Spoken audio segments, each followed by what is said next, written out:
Congressman, hockey matters up in Minnesota, and what matters is tax cuts for your Republicans. Is Larry Kudlow going to get you a second round of tax cuts? Well, good morning, Tom. Actually, I think many of us are excited to have Larry Kudlow come in as the economic advisor to the president. We will be looking at an ongoing series of potential tax reform. Look, we're not going to wait 31 years to reform our tax code once again. We just went through great modernization, which has proved to be leading to wage growth, job growth, and new investment here in the United States. We want to see that continue all the way through the next year and beyond. I want you to link in your good economic report of a few days ago with minority views on the tinge of Southwest Pennsylvania. You're in a contested district, actually a real horse race district in this nation. When you look at Pennsylvania and Mr. Lamb, and when you fold in your economic report, what is a to-do list for Erik Paulsen to the first Tuesday of November? Well, the to-do list is this. One, I never take my election for granted. I work hard. I never am out-hustled. But secondly, I think Minnesotans and others want to see their candidates, their elected officials, talking about what they can get done and be results-oriented. So I think it's focusing on where we move next after tax reform, making sure we're promoting an innovation economy, bringing jobs and keeping those jobs here in the United States. Some of us have some concerns about the tariffs that have been moved forward by the administration, for instance. We want to make sure we're looking at not a broad sweeping effort, but more targeted, narrow efforts. We're going to next week also have hearings with the Secretary of Commerce coming in, the United States Trade Ambassador, and making sure we're staying on track. But, Congressman, what lessons, good morning from London, what lessons can the Republicans actually take from Pennsylvania? Well, I think one lesson is special elections are also always very special, right? They're always unique, but you can't take your voters for granted. You got to make sure you're turning out your folks talking about a positive agenda. And so I think one of the main lessons is stay focused on what matters locally at home, but also talk about broader efforts about what you're doing to improve job creation. That absolutely is something we got to focus on. Okay. Do you worry about American citizens being disillusioned with the Republicans?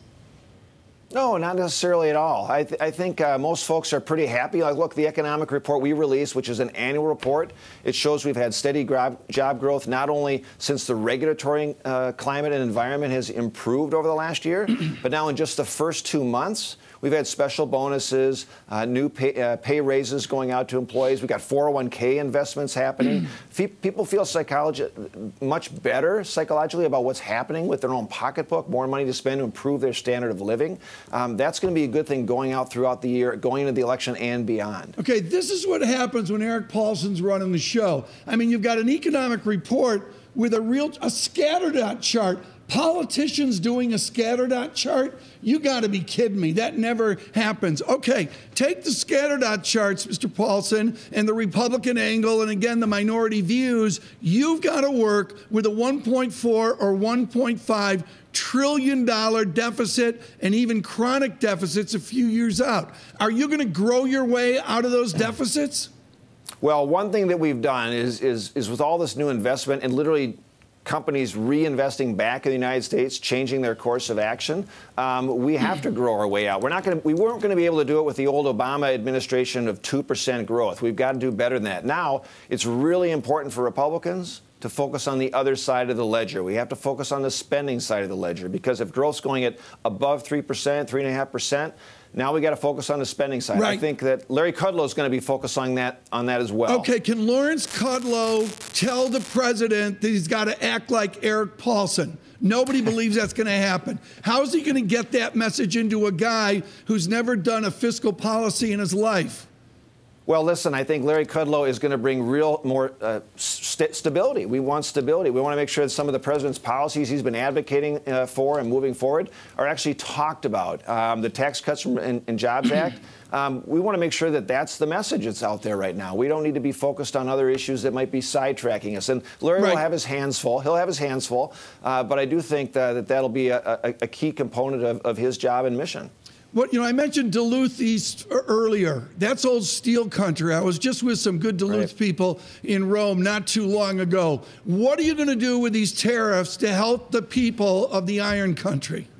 Look, I think folks up in the Iron Range in Minnesota and across the country, we want those jobs here in the United States. But I do think that there's a concern about having tariffs backfire on the broader sector of the manufacturing community and these very integrated supply chains that do exist. I talked to one company, for instance, uses a lot of aluminum, a lot of steel. They have a $100 million benefit from the tax reform we just passed, but they could be hit between $40 million and $50 million if the tariffs go into place. That's a real issue. So I think the concern the president has to protect these jobs is right, but with the broader economy, we got to make sure it's the supply chains that really matter.